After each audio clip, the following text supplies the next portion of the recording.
It is now out of the scribbler's hands. The night is ours. You and I are now the authors of the evening. What I say and what you hear.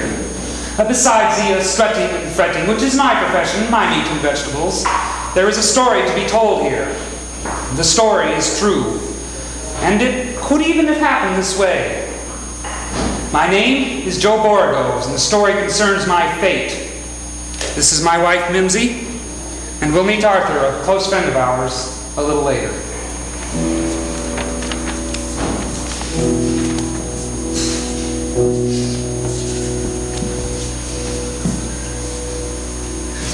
Oh, I don't know if it's important or not. What? The fact that I'm being stalked by an alligator. Crocodile. I thought we weren't going to talk about it. I don't want to hear a word about it. I'm not depressed about it.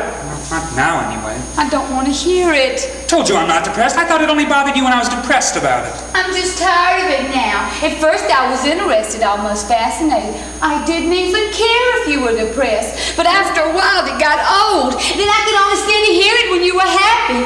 There's so much misery a person could take. I got tired of your misery. It's been 3 years now, and I'm tired of it, period. What if I said I saw a flying saucer? No.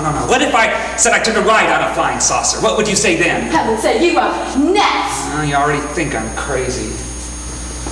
Well, I didn't see a flying saucer. I've never seen a flying saucer. I wouldn't mind seeing one, though. But you see what I mean? I could say I saw a flying saucer and a lot of people would believe me. Well, I could make up the wildest story I could think of and a lot of people would believe me. I wouldn't believe you. You might. My point is, I really did see a crocodile, a real, live crocodile. Nobody will believe me. Oh, all right, I won't talk about the crocodile. Good. Just that every time you start to feel good about yourself, mortality has to go and throw itself on your face. You want to talk about Arthur? Ugh, no.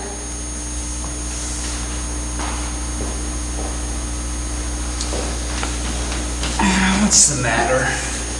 What do you mean, what's the matter with me? Just hate to see you frowning, that's all. You shouldn't frown so. That's easy for you to say. Why is that easy for me to say? Because you're not the one frowning. It's all because of Arthur. Oh, Arthur, or the crocodile They besides. do have things in common.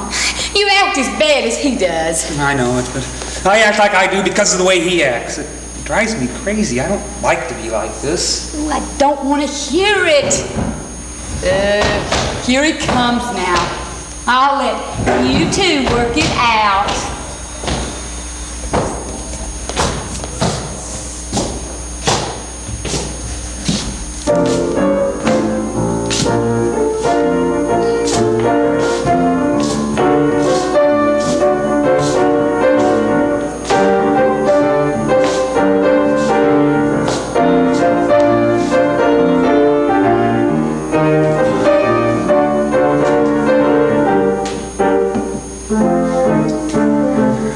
Suffering Verta, huh? I don't believe that.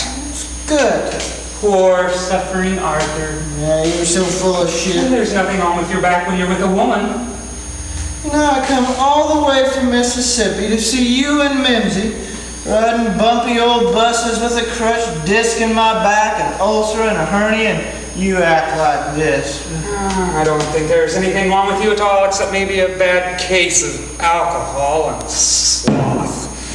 Well, the doctor said if I didn't get help, I wouldn't be around much longer. That quack who searched until you finally found a quack who'd tell you what you wanted to hear. Yeah, well, I don't pretend there's an alligator chasing me. Right, I don't. All you want is a woman who'll give you a house, feed you, fuck you, and listen to your crap.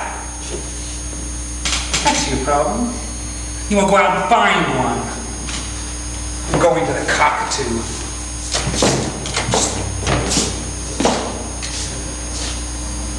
Oh, and it's a crocodile, not an alligator.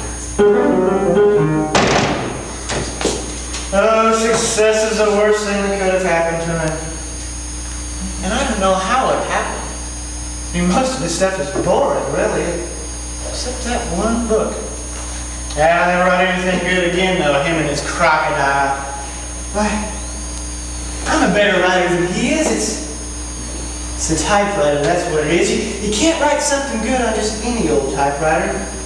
I gave him this typewriter 10 years ago. Made his big breakthrough on this typewriter.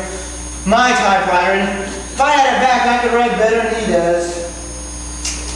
Just got lucky, that's all. And it spoiled him. But the magic is in the typewriter.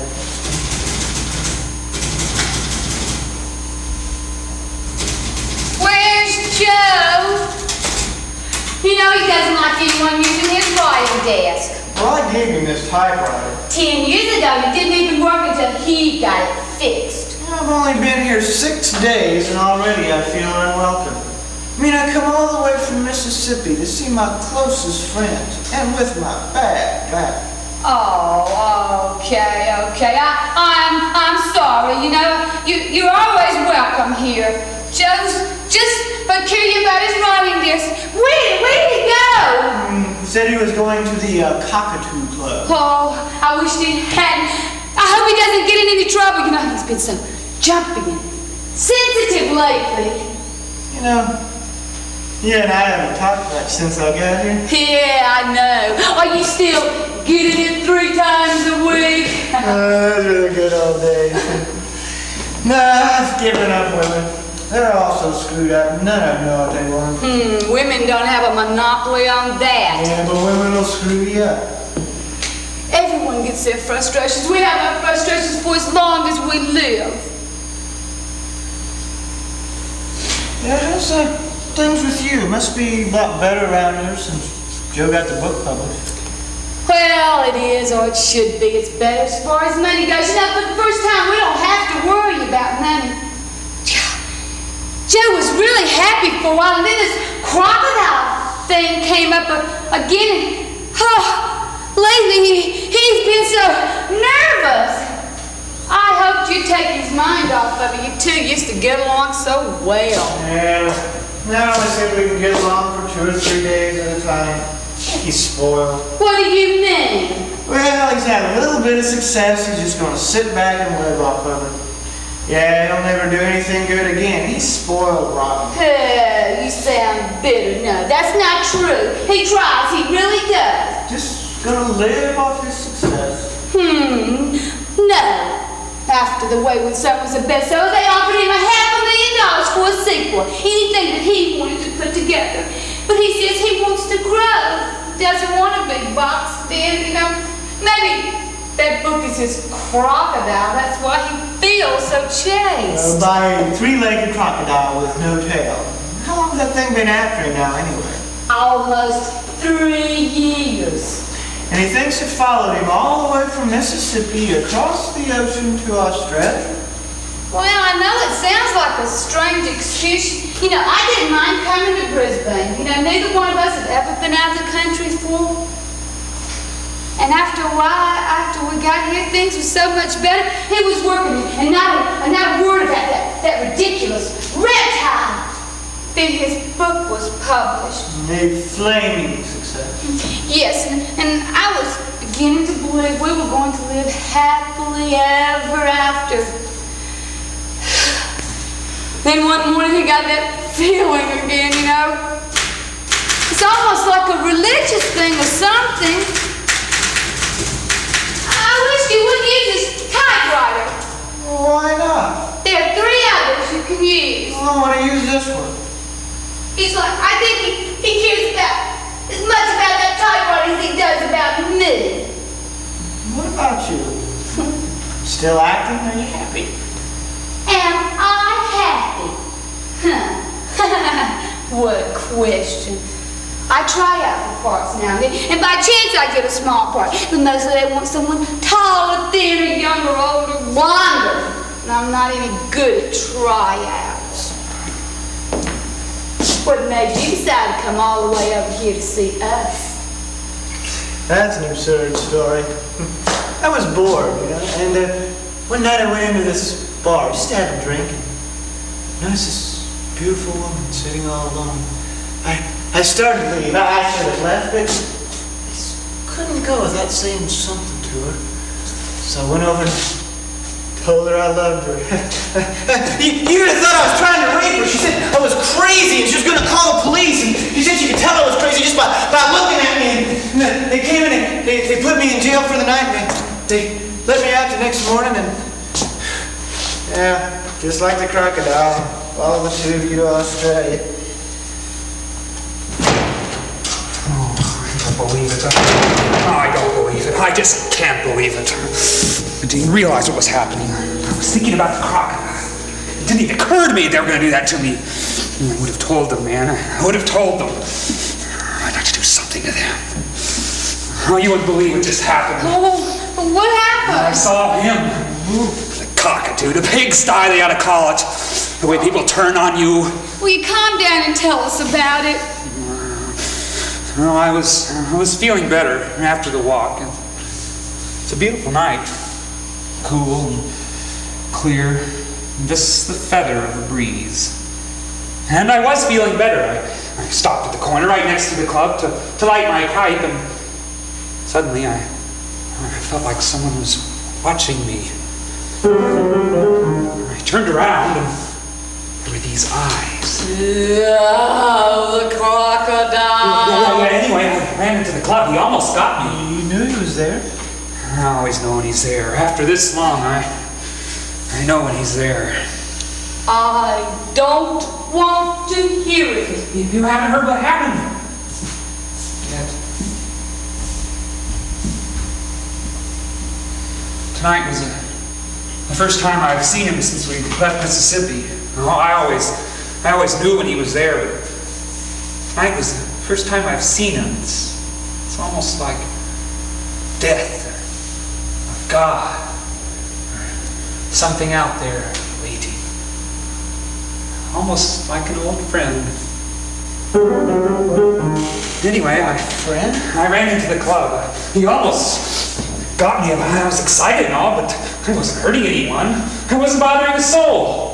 And they wouldn't serve me. Said I wasn't welcome. Well, what is the Cockatoo anyway? No, it's sort of a nightclub, a bar. Judd runs it. The Judas they ought to call him. Or he's supposed to. Gertie runs it. Gravel Gertie? Oh gosh, awful Gertie. This fat, ugly female with the foulest mouth you ever heard of. A pissant who thinks it's cool to be nasty. She was on some power trip, said she'd call the cops if I didn't leave. No, I know how that is. Judd wouldn't do a thing about it. That's what I get for trying to befriend a bunch of rejects. The rejects are the first to reject. Maybe. Judd's the one that bothers me, though. Gertie was just born that way, I think, but I like Judd. We let him stay at our house for nearly 6 months when he was down and out. Why, he lived in my house, ate my food, drank my booze, and I never asked a thing from him in return. Then he turns around and won't serve me. Yeah, but why didn't Gertie like you? Never met a woman who didn't like you. She's just a foul... Oh, I never liked her, but I never said one cross word to that female. Maybe the croc made her do it. It's not funny. It scared me to death. I don't think he was trying to get me tonight. I think he just wanted to show himself, just wanted me to see him. Maybe he was trying to show me what they were like. They had no right to treat me like that, you know.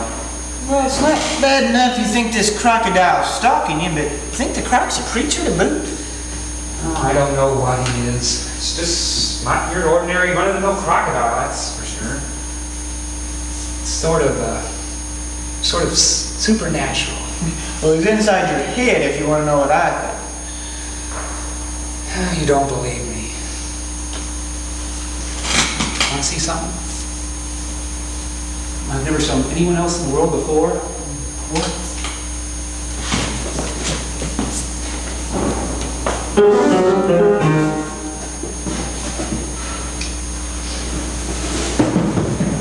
See?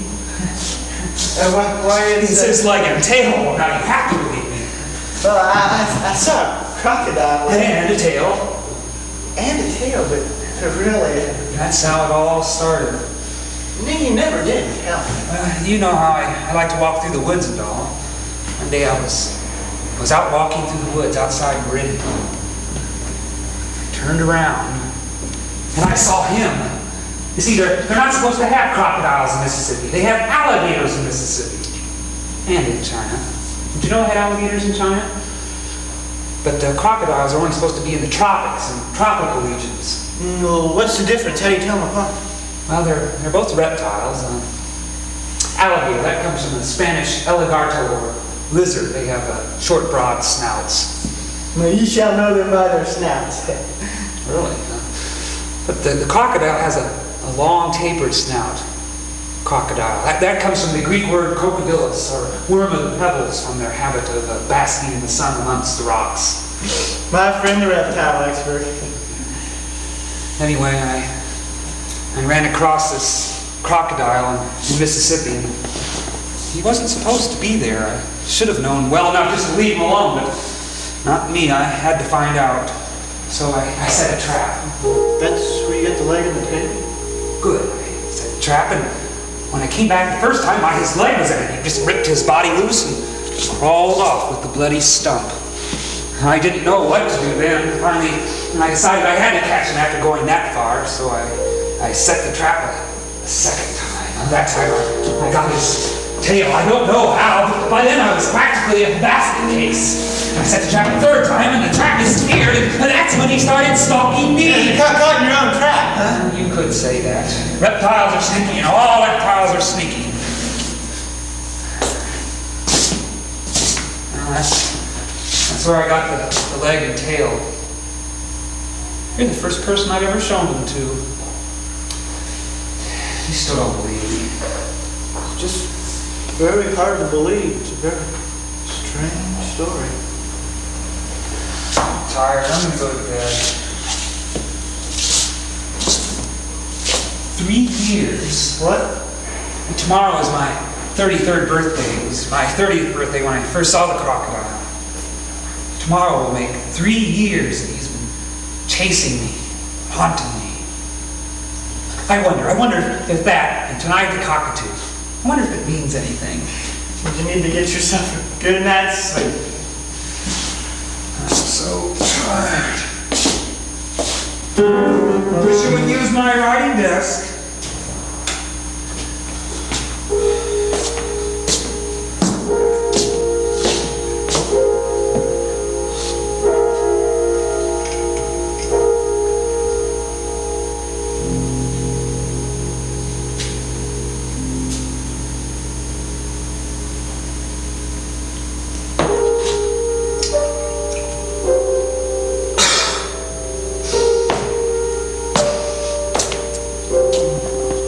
Exceedingly strange. Deep down, we're all like people, Joe, Mimsy. We're all alike. But surely these bodies isn't what it's all about. Strange protuberances. Strange animals. Intelligent animals. Nearly mad. Mangy varmints with no scruples. Disgusting little creatures who sometimes piss out the back door.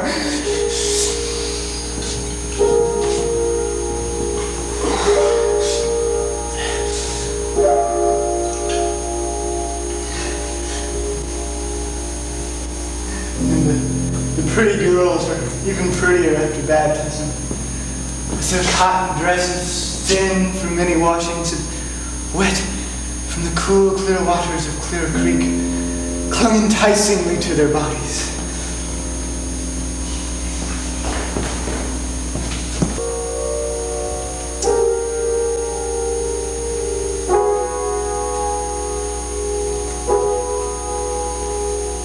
You've been up all night.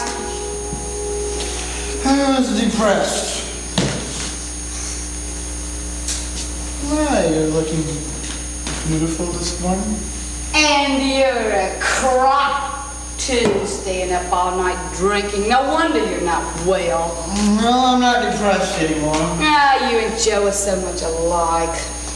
It's hard to be depressed when the sun comes up, the light breaks, and the demons run.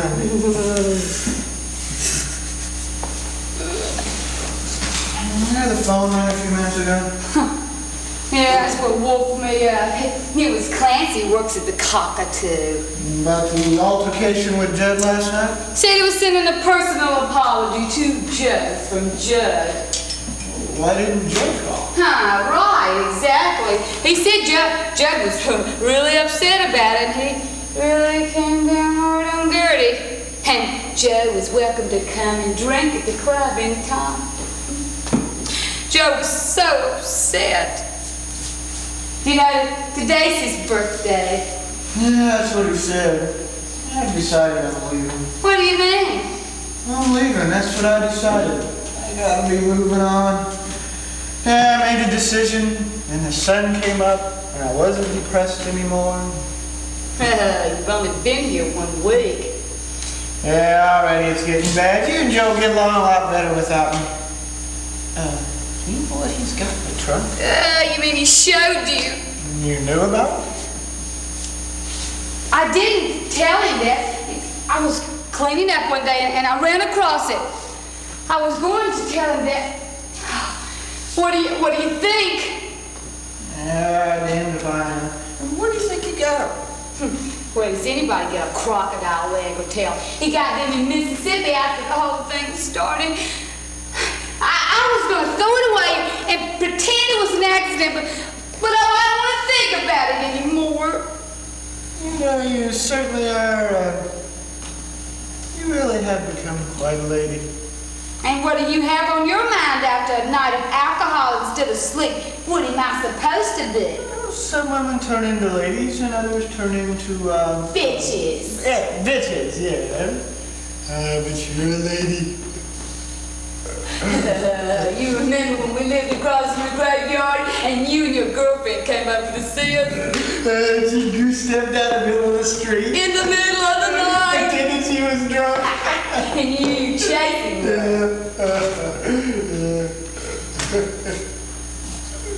I've been thinking. How does it feel? Well, I'm going to die. Well, as far as I know, no one's ever gotten out of this life so far. Well, it seems so strange seeing Joe so upset and so tired. It made me think I won't ever see him or you or anyone anymore. Yeah, I've been thinking about that myself. Matter of fact, I was just thinking about it tonight, last night. I have a tendency to think it goes on after this. It doesn't stop with death. These bodies are temporary, but something goes on. The spirit? You could call it that for want of a better word, the spirit. Yeah, the spirit goes on, or maybe it comes back in different forms, in different bodies. You mean like reincarnation? Yeah, but I don't like that word. That's not it exactly. Or maybe it is. We come back in different times, in different bodies, under different circumstances. Well, that is a lot of difference. You mean we're like lots of different people? For sure. But that's not it exactly. That's not it necessarily. You mean we're lots of people? Oh, what do you mean? I'm getting confused. Well, you said we live at different times. Yeah, but we're the same person, only different. Well, it seems strange, you know, we're here and we study and we try so hard to learn and then we're gone. Poof, just gone. Oh, it's sad to think about dying. Yeah, but what if you weren't ever gonna die? I mean, wouldn't you get bored? You get bored now. Maybe in the end it's worth dying just to keep from getting bored. I wouldn't get bored that bored. If we could only handle the mental things. I read about a two-headed baby girl being born today. That's a freak. The strangest thing I ever heard. I mean, what if they didn't like each other? Arthur. I mean, if she grew up and was on the Johnny Carson show, that's a pretty point. Oh, how can you be so insensitive? You know, we get paid back for what we say. We get paid back for what we do to one another. How can you be so insensitive? I'm not insensitive. It was in Ethiopia. How can I be insensitive about something that happened in Ethiopia? Hell, I don't even know if it's true or not. Well, do you think she'll live? Maybe the heads will join. I don't see how. Just a two-headed baby girl. I figured two separate heads, two brains, like some B-grade horror movie. Oh, I wish you wouldn't talk like that. I don't get my rocks off on things like that. Well, get my rocks off. It's just the strangest thing I ever heard of. It was nothing personal. Just a very strange story, like talking about a tree with two trunks. Oh, it's not a tree, it's a person.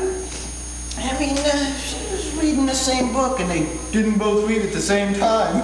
Arthur! And they're taking tests at school. I guess two heads really would be better than... Don't say that! Oh, look at you! Ugh. Oh, laughing hysterically. No. I'm not hysterical. You will take me to the bus tonight, won't you? Yes. Oh, well, I guess... Oh, Arthur, did you hurt yourself? Gosh. Gee.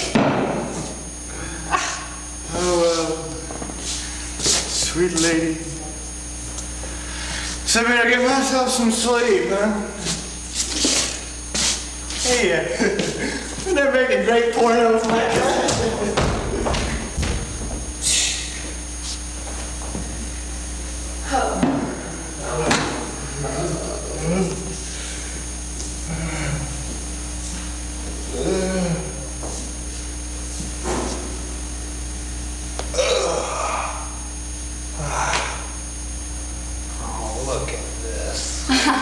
Still think nobody likes you this morning. Oh, you don't want to hear. Look, I'm on your side. I'm just not any good at night. And I'm not any good in the morning. Who's that on the phone? Clancy What did he want? said you sent in a personal apology about last night, and you're welcome to come to the Cockatoo anytime. I'm never going back there. Why didn't Judd call if he was so apologetic? I never believe the word Clancy said anyhow. Would you like some coffee? Yes, please. I hear you and Arthur talking. Arthur's leaving tonight. What was all that laughing? I ain't talking about a two-headed baby girl or something. That's nice. Oh, those people, Judd and Gertie, they're so prejudiced, and they think they're artists to boot. Art is the pretty sister of prejudice. They're the ugly sister. What did you do? Clancy said something about you making a speech. No, I made a public announcement. You should have told them off, told them individually what you thought of them. I was upset. I didn't even realize it was happening. It was afterwards. Afterwards, when I really got mad. I didn't say anything nasty. I restrained myself. But I made a public announcement that they wouldn't serve me just to get it all out in the open. They don't care, you know. If they were smart enough to know what was happening, if they were aware, the thing wouldn't have ever happened. I had to do it for me. You gotta have respect for yourself. Look, I know you're right. I mean, I know you were right. You know, look, I'm sorry I got so upset last night. It's just a crocodile thing. We've been through this. Damn it, the thing is after me. He's real. He's real, I tell you. He's real. You hear me? I come turkey to ye, sweet petunia. Ah, my mind's coming to cottage cheese. Oh, Tom's looking at you, sweet petunia. Oh, well, what's so strange about that? You may have used those words before, but never those words in that combination. Where's it? Here, I want to write that down.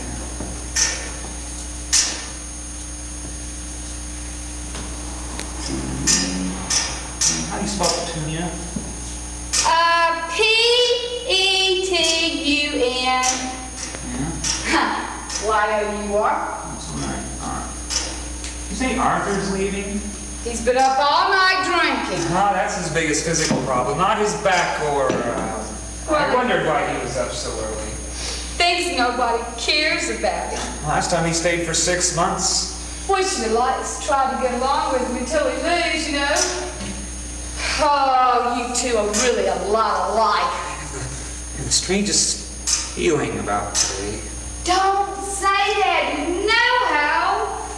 Suggestible? Happy birthday to you. Happy birthday to you. Happy birthday to you. Happy birthday. He's out there, Mimsy. He's come for me. Oh, are you sure? Look! I told you he was there. Well, there for a second, I thought I saw Arthur crawling around. Imagine. I saw Clancy pass by. Crawling? I know you saw him. No, I saw Clancy pass by. By the bush on the ground. Yeah, he tripped and he got right up. Oh, you saw him. I didn't see a crocodile. I woke up feeling so good this morning, and I had that feeling come over me. 3 years to the day. He is coming after me today, Mimsy. Joe, it's your birthday. That's all you felt. Besides, you tell me you don't believe in feelings, that it's all in your head. It's all one thing. You just get carried away sometimes. I get carried away. That croc's gonna come and take you away.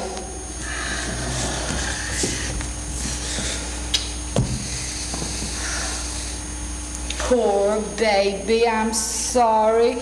I was only making a joke. Have we lost our sense of humor? Thanks. I needed that. Well, you look as if you've run a mile. He is coming after me today, Mimsy. That's the first time I've seen him in the morning. The first time he's shown himself when you were around. Just calm yourself down. Stay with me today. I'm right here. He won't come for me while you're with me. At least if he did, then you'd know for sure he was real. Boy, you're happy I'm leaving, huh? Arthur, it has nothing to do with you. Man, can't get any sleep around here for all the shouting and commotion. Joe's upset. The crossing, no doubt. No, the cockatoo. The CIA, as long as there's a precedent, then it's all right. Inertia. Harper's Law of Probabilities. Who's Harper? Who's Murphy? Who are Harper and Murphy? Linebackers for the Green Bay Packers. Well, Harper's Law of Probabilities runs right up there with Murphy's Law and Planck's constant. What are you talking about? Let me explain. See, it says that the odds are greatly against something happening for the first time. However, once they do happen, then the odds become just slightly against them happening a second time. Well, what if it happens a second time? And then the odds become slightly in favor of it happening a third time. I'm not sure I understand. Oh, well, I'll explain it to you. That's why it's not as good as Murphy's Law. You have to explain it. Well, consider. Of all the people in the world, the odds were greatly against you and Joe ever meeting. However, once you did meet, and then the odds became just slightly against your meeting a second time. And after you met twice, the odds became in favor of your meeting a third time. I take that back. Harper's Law is better because you do have to explain it. Everybody loves to explain. You will take me to the bus tonight, won't you? I can't leave. I'm expecting an important phone call. Can't you stay a few more days? Today's Joe's birthday. If I don't go today, I may not leave for 6 months. Ooh, I'll take you. Convince you. Is there any more coffee? Yeah, I'll get some more in the kitchen. Yeah, coffee's bad for your sex life.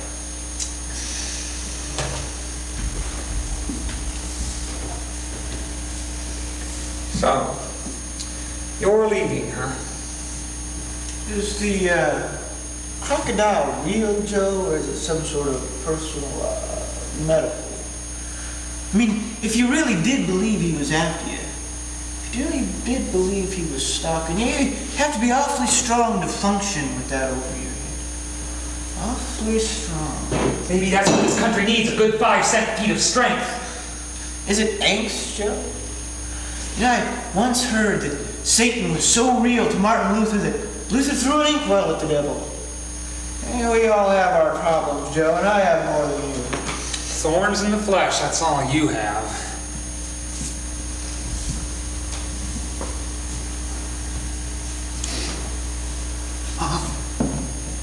Look! There he is again! Where? There, out by the road. I see Dottie, that's all I see. Oh, I saw him. Who's Dottie?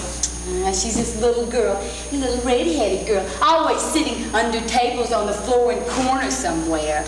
She's just an erotic little girl. Not so little, actually. Joe likes her. She a crocodile, Joe. She seems so passionate. She's only 16. The young Captain Energy. Explosive. Dangerous. That's part of the attraction. Oh, the intensity is the attraction. Nothing is more unattractive than boredom. Disillusionment and boredom run together. Right, if they're not married, at least say live together. Do you have to go tonight? Oh, what's the matter? You afraid the Gator's going to get you while we're going to catch the bus? I wish you wouldn't leave me today. I'm not leaving. The Gator's going to get you. I've always been different. It's just all I have to know. Strange things happen to people like that. To me. I feel like a referee. Oh, Arthur, why can't you be more understanding? Joe's my closest friend in the world. Yeah, but you're able to hurt him so easily. I don't know. I don't understand it. Seems to have something to do with getting older. You know, when you're young, you just hang out together. Then you look around and everywhere, old, good, close friends, and relatives are fighting and feuding, and you say, this won't happen to us. Like what Joe would be. And then, a couple of years ago, when this crocodile business first came up, it was like a ghost came into our relationship. Nothing tangible that you can deal with, but something. Yeah, but you love one another. Yeah, sometimes it sure is hard to like one another. What do you think the crocodile is, Mimsy? Is it Dottie? Maybe. You know, I know she's a fantasy to him, but the road not taken or something. No, I think it's his typewriter. But you don't really think there's a crocodile? Well, I don't think so. I really don't know. Sometimes I think it's real. Sometimes I swear it's real. People think I'm crazy. Otherwise... You saw him, didn't you? I don't see There, for a second, I thought... No. You saw him. Did you see him? Joe, you don't... Throw this to the bus station tonight, Joe. Yeah, you did see him. Joe, you don't have to take that call. Don't worry. Now you see. I didn't see a crocodile. Don't worry, it's all right. I guess it's time for me to quit running. Today is something different. Did you see some? Just 3 legs, dragging along a stump and no tail, just like he said. Oh, you'd hardly recognize it as a crocodile. Just big jaws, dragging along a green stump. You're too suggestible. Oh, you don't have to leave tonight. Joe doesn't want to be alone. Yeah, if I don't go tonight, I might stay a year. You know, old Arthur's a rambling man. It's like Harper's Law of Probabilities. If you stay too long in the same place, you get stuck in the same old probable. Probably we'll all go crazy. Mad. As sure as night comes madness. Oh, I've always been scared of that. That crocodile is after you and me, you know. Only hasn't come for us yet. I used to get this feeling. Whenever I get this feeling, Joe would say it wasn't real. And usually, it wasn't real. And now, he tells me it is real. And it's hard not to believe him. But maybe it's the knowing that makes us different from a tree in Ethiopia. Ooh. All my life, people said I was crazy. They said I should see a doctor, that I needed help. Then Joe came along and he wouldn't believe my madness. When all the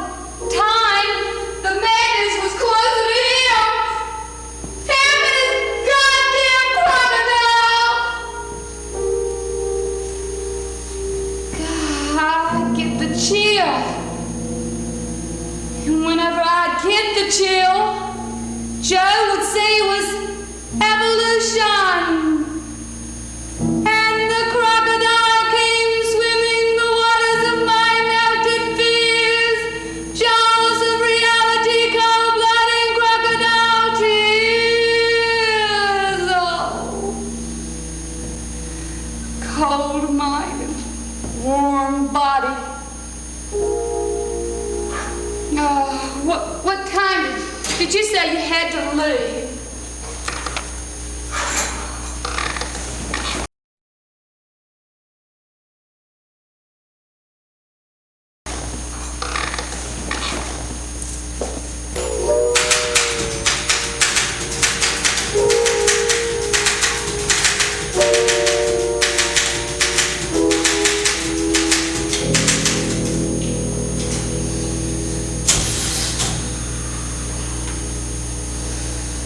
The beginning can never be more promising than the ending allows.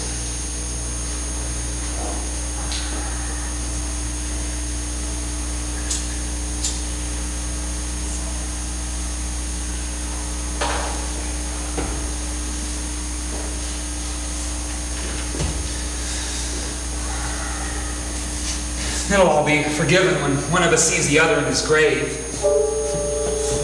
Imagine if I never see him again, those would be the last words Arthur ever spoke to me.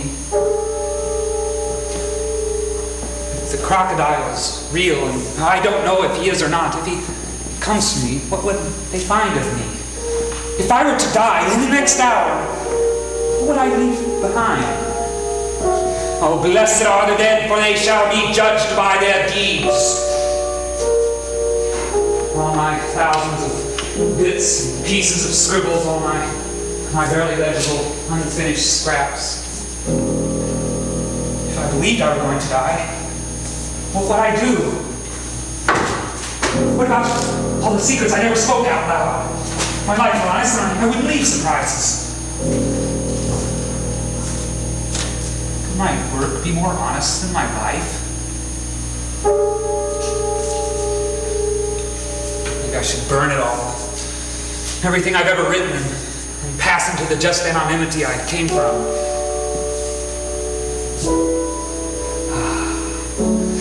But what if I am a great writer?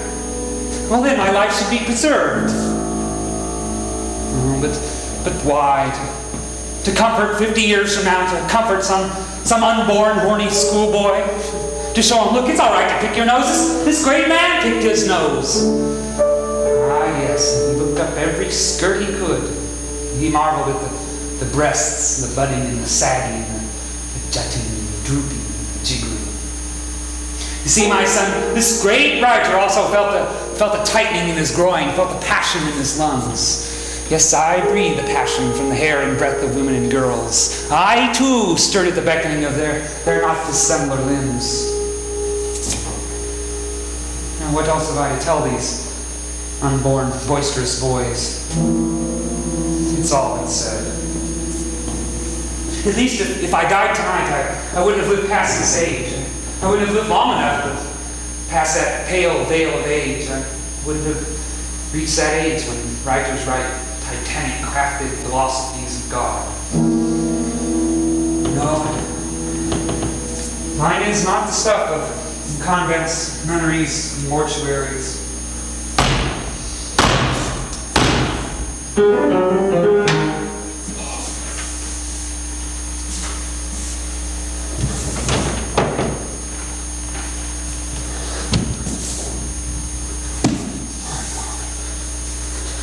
He's out there. He's come for me. Why me? What did I do to deserve you? Oh, go away. You're not real.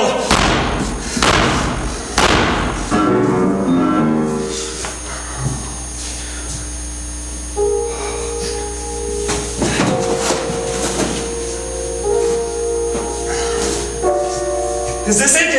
Is this what you want? I'm sorry. Do you understand? I'm sorry. I really am sorry. It was just, what? Curiosity? I had to know. I set the trap and just waited. I wanted to catch the truth. I knew the truth would hurt, whatever truth it was. I didn't mean to hurt you. And I hurt myself more.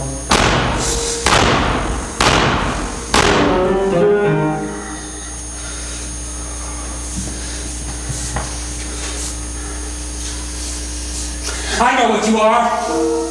I know what you are. You're a freak. You're a freak accident. You were a tree to my brother. You came to my brother as a tree on Christmas Eve, like you're coming to me as a crocodile on my birthday. It was you, wasn't it? That Christmas Eve 25 years ago. He was only 19. Everyone who knew my brother said he had something special about him. He had some magic. I was very young, but I almost remember the magic. He might have been president.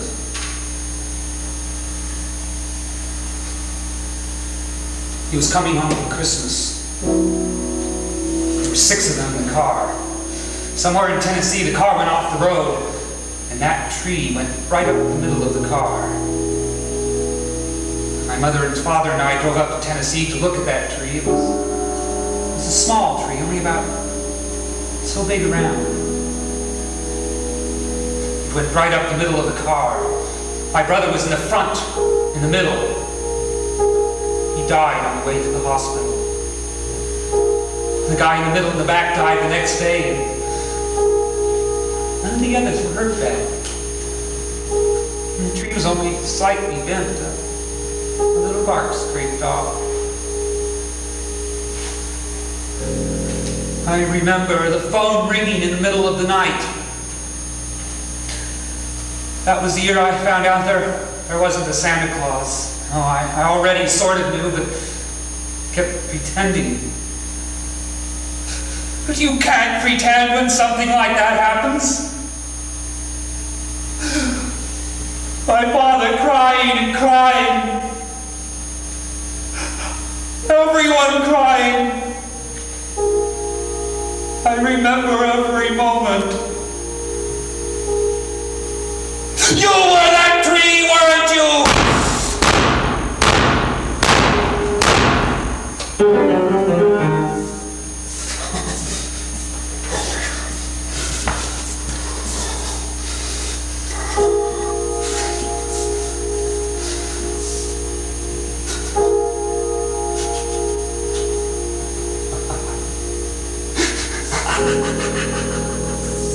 You don't scare me anymore.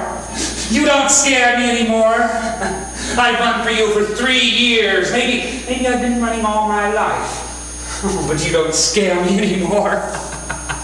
You can't come for me until I'm ready for you. You're just a freak I gave importance to. Without me, you're nothing.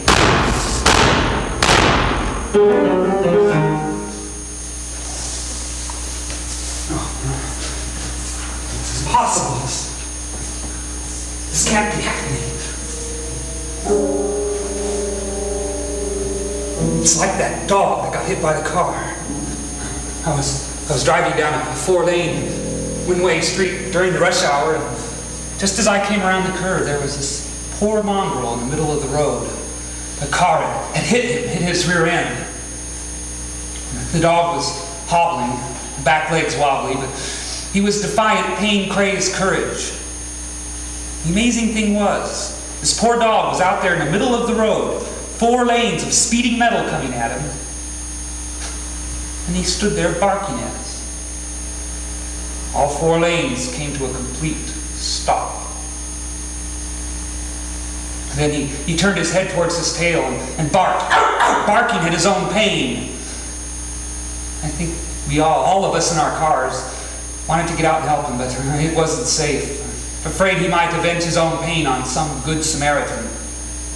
So we waited until he hobbled out of the street, and then went our own way. And here I am, like that dog, shouting out the door at some elusive alien. I'm just barking at my own pain! Just cursing. My own pain.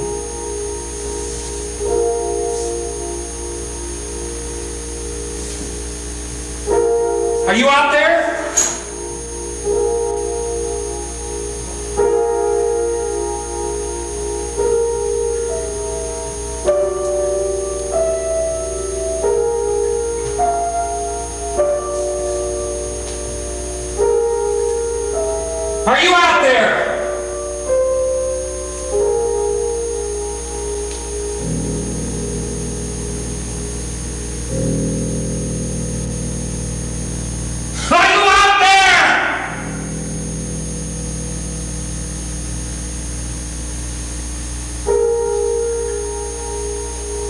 take it anymore.